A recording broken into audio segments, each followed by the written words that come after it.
Ladies and gentlemen, ignore that. Ladies and gentlemen, we got a very spicy video here for you today. Alright? I hope you don't hear the rain in the background, being the fact that I chose the most wrongest time to record this shit. There's a fucking rainstorm. There's a rainstorm in California right now. I don't even understand how the fuck that's even possible. Anyways, we got a very spicy video today. We're talking about the cow switches from Infinity Key. Also, so these cow switches from Infinity Key, they're a linear switch with a 3.69mm, nice, that comes with palm housing and either an umwipe or non-umwipe stem. I have no idea what the non-umwipe stem is made of. They're keeping it a secret.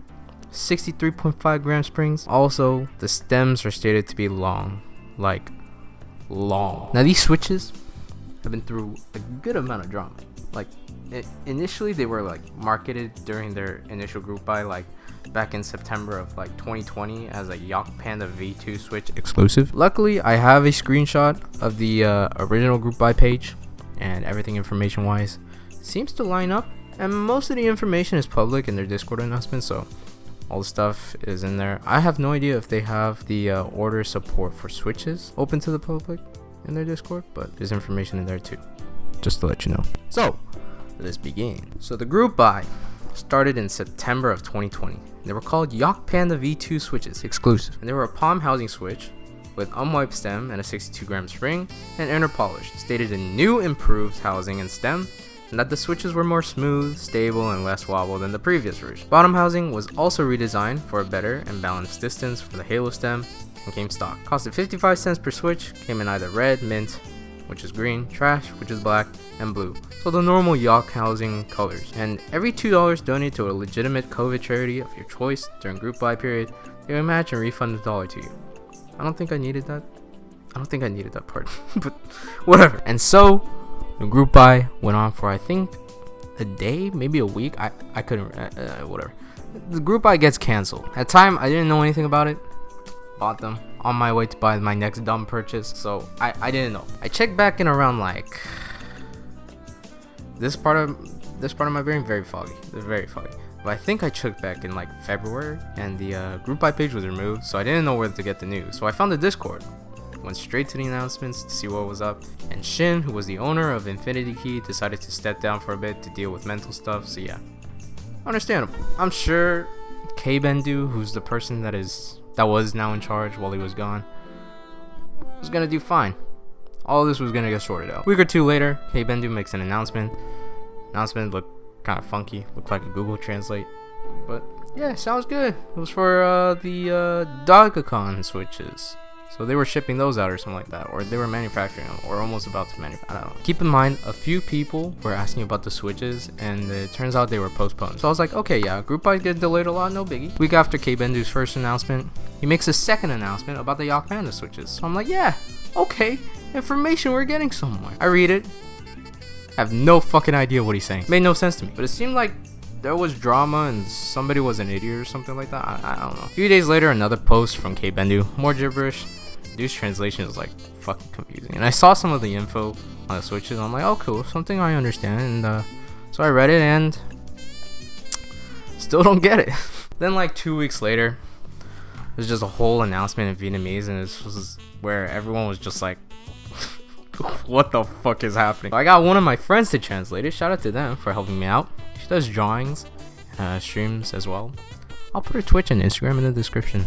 Again, thank you very much. So what I said when I was recording it was a bit wrong, and Editing Man is here to say it again. This post was not made by K-Bendu, but I believe another moderator in the Discord at the time. In the post, the user, we'll call him Joe, talks about how K-Bendu was working on the cow switches, which were initially called the Starlit switch, and wanted it to be of the highest standard and wanted to find the right factory to manufacture it. He contacted multiple factories and he had some reply with promising words, but were questionable from other sources he has heard from. So K-Bendu went with the factory that manufactures the Panda housings. So K-Bendu asked the factory to provide testing of the quality first before fully committing with the factory and producing the cow switch. The factory agrees with this request. During this time, communication was difficult between K-Bendu and the factory, and Kei Bendu talked with Yok multiple times about the issues, but the factory proceeded with plans. So Kei Bendu started thinking that Yok was working alongside the factory and made him question the relations between Bisa, Yok, and the factory. So Kei Bendu went on to test the materials of the stem and housing. During this time, the group buy was rushed to have the release date of the switches earlier. After Kei Bendu looked into the results of the switch, he decided to postpone this group buy. Stated by Joe, starting the group buy would have benefited Kei Bendu financially, but due to his principles, he didn't want to go further with the group buy and put his interest in benefiting the community first. After postponing the group buy, Kei Bendu went on to self-finance the project and pay for all the mold and toolings for the switch. Then they go on explaining how financially in Vietnam it is difficult, and what Kei Bendu was doing was taking money out of his pocket and asking money from Joe and having him finance the project as well. Then Joe goes on saying stuff like, we were at the front lines, we were thinking about the community, trying to provide the best of quality, and wondered why we were willing to die for this project and stuff, and saying that Kei Bendu wasn't able to explain himself because he was tied into an NDA. Then goes on to talk about how they want to provide high quality again for the community and don't want to get involved in huge drama, and that Kei Bendu shouldn't have done all this to expose the factory and personally attack the people working on the switch as well. So you decide whose side you're on. When I was talking with Biffdoodles about this, she thought that Kei Bendu was kind of a crazy person, talking shit on the factory and stuff like that. I honestly can't tell which side I want to support. I want to support Kei Bendu a little bit, but it seems like there's just really no side that I could side with here. Both have done their wrongs. But honestly, I think Kei Bendu is probably the more person I'm leaning towards doing the most wrong here. But anyways, yeah, back to the video. Anyways, back on track. On to late October of 2020, Shin returns from his hiatus, and he knew about the shit that was hitting the fan. He felt like he didn't want to come back to the shitty fan, you know, just understandable. But he didn't want it to end sourly. So he called his break short, turned to making things right, wanted to apologize for everything that happened, and wanted to apologize to the members of the Discord that got banned. I think there was a mod in there, I think Kei Bendu, that was like banning people for questioning the practice that was going on or something like that. But anyways, Shin was back and he came back to make things right. For the people who purchased the Yok Panda switches, there was a channel in the Discord server that was opened up to them to give them updates on the switches and give explanations of why the thing got canceled and what was happening. I think that got changed to like just a support for all switches, but I don't know who has the access to it. I have the access, but I don't know who else does. First, the naming of the switches. Shin said that there was a misunderstanding about the switch being called a Yok, which is true. I mean, Yok switches are a palm stem with nylon housing, so calling a switch that's unwipe stem and palm housing a Yok Panda switch will make no sense. But there were people that were expecting Yok, you know? How did you know? No? Like, you know what? Anyways, but no, I'm not gonna stop here. They announced it as a Yok switch and went with the Yok colors. So like, how did you mistaken that, you know? That's all I'm gonna say. They cleared that up, decided to rename them cow switches.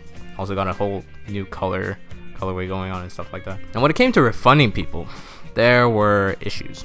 Shin says in this announcement that the switches will be cow switches, which are still the same materials as what they announced in September, but for the people in the US that wanted a refund, couldn't get a refund, because, as I quote, since our proxy will be carrying these in stock cow switches as a US vendor. I don't get it.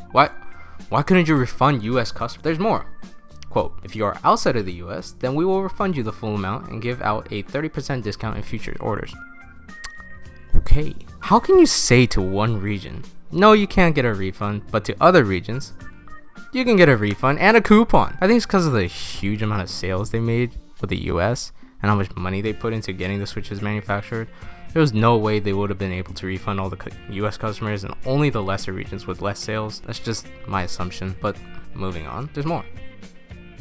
Yeah, there's more. Another announcement was made by Shin that they never mentioned these switches being manufactured by Bisan. Bisan manufactures Yok, and you announced them as Yok, and did the colors of Yok, and said that they're good for Halo stems. You know what? They named them Yok when they shouldn't have, but you have to understand that You named these Yok in the first place. You know the switches are made by B-Sun, right? I mean, like, come on. You got the colors. And you said that they fit the Halo stem. How do you mix that up? What? Also, they discuss why they clarify the reason behind no refunds being that they have a zero refund policy and only allow refunds because they are regional vendors, and they encourage people to support their partner vendors through the hard times with a reimbursement of all the cost differences with a receipt of repurchase. What? Oh, okay. Alright.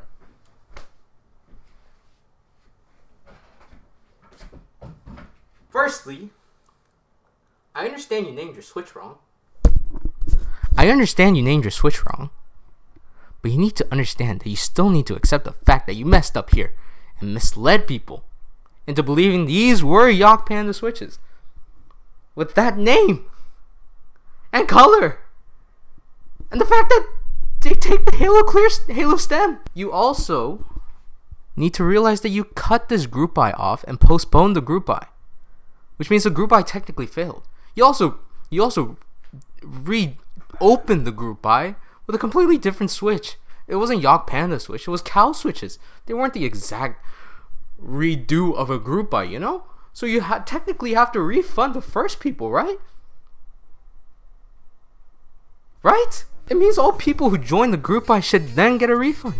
You knew you made the mistake and never refunded anybody. That isn't right at all. I understand that you went about this wrong and all the circumstances didn't line up and shit, but you still need to make right of what is wrong, you know? I don't even know why I'm getting pissed off with this drama. I actually like the Switches. It's just the fact that there are others that didn't want these Switches and wanted the Yok housings, you know? And they were pretty much fucked over with not getting what they wanted and being forced to get Switches that they don't want, while also being blocked the opportunity to get a refund they really do deserve because the group buy was postponed / cancelled. Either way, group buy went on, cow Switches got sold, all sold out. People are asking for restocks now, so I guess nobody know about drama no more, you know? It was spicy. I mean, probably the most drama I've had in a while. I love it. I mean, like, still kind of fucked up. Let's move on to the Switches. Firstly, the uwmwpe stem, or what Infinity calls them, the uwu stems. These Switches feel not bad. Oh yeah. Sound may vary when it comes to boards, keycap, switches, desk mat, table, room size, bed, open window, mic quality, distance from wall, amount of furniture in your room, clothes on, clothes off, headphones on, earphones on, speaker mode, bass intensity, sound editing. Anything can affect sound.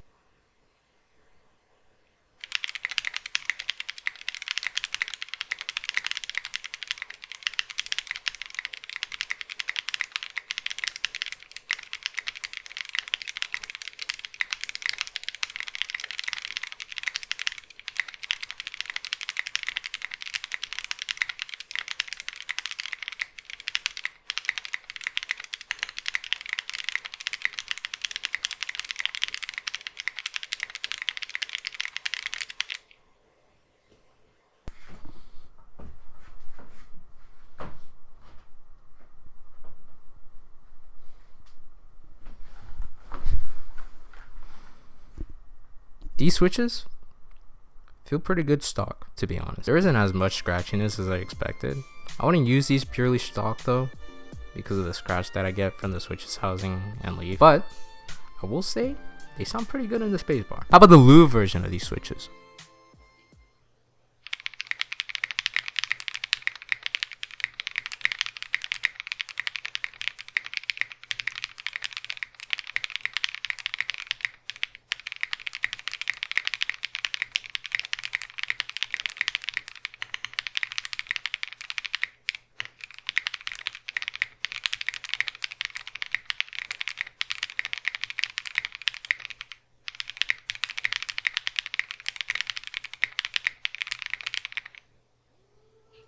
Now, in the Brutal 60, these Switches feel smooth, nothing amazing, sound underwhelming, but like I said, sound varies, and in this case, it may vary because of the Brutal 60 and the keycaps, but I'm sure these could sound better and feel better on another board. Let's talk about the non-uwmwpe stem.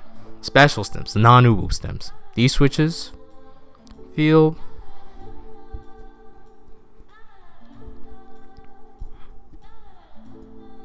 just get to the fucking sound test.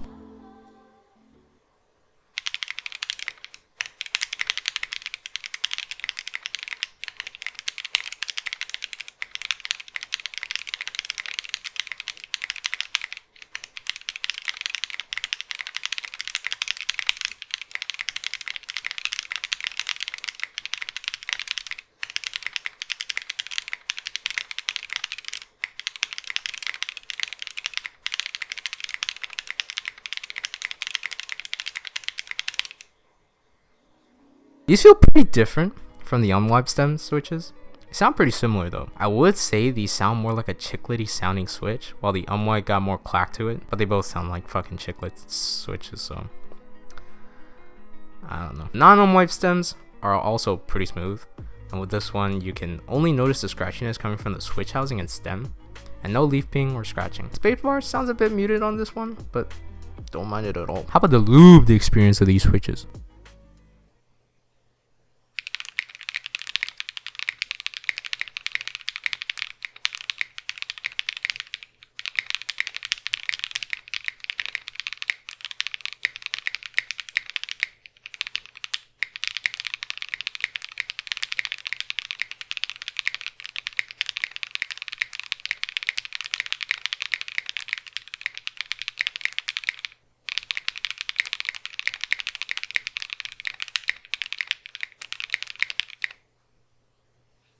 These switches feel and sound different from uwu material switches. Sound is a bit more clacky, and the feel of the switches feel more firm as well. Like when you press down on it, it doesn't feel flimsy. I don't know what I'm saying. What I'm trying to say is that I prefer the non-uwu material over the uwu material. Okay, I put these switches into my jelly pop since that was like the only board I had laying around, and yeah, they sound and feel better, but they all sound the same in that board. But yeah, it's because of the board, so yeah, sound varies. As stated earlier, these switch stems are longer than a lot of the other switch stems out there, so I pulled out a pair of calipers for the first time and looked at how long these stems really are. So, uwu material, 14.16 millimeter. Non-uwu material, 14.56 millimeter. Cherry brown stem. I didn't have any other cherry linear stem, so like just go with it. 12.6 millimeters. Gateron yellow stem, 12.62 millimeter. JWK stem, 12.33 millimeter. H1 stem, 12.59 millimeter. Gat ink black V2 stem, 12.74 millimeter. And Kale black stem, 13.34 millimeter. So yeah, you know these long pole switches everyone goes crazy over. These are longer than those stems. I don't know what this information is for, but it's probably important for someone out there, so there you go, bud. So would I recommend these switches? Me? Sure. If I were to look at these switches purely for what they are as a switch, yeah, I would recommend them. They're clacky as fuck. Long pole. Feel nice. Palm housing. Non-uwu stem. If you aren't for the drama and all that comes from a switch, then don't buy these switches. But I think what these switches do, specifically the non-uwu material switch, they're pretty smooth switch that feels and sounds pretty good, and I would probably use those switches in a build someday. But what Infinity Key did here, both Shin and K-Bendu, there were better ways around it, and yeah, you can't do shit about it now, but just learn from it, you know, because that shit was pretty spicy. Hey. Enjoyed this video, please leave a like. This took a long time, being the fact that I had to do a lot of research and ask a lot of people for some things, so please, I appreciate that like button. I also have other keyboard content as well. If you like that content, hit the subscribe button. I also have a Twitch. You can check me out every Fridays when I try to stream at twitch.tv/smilingdown. Here's a clip of some of the things that I do over there. Oh no, shit! So thank you for watching. I'll see y'all in the next video. Peace.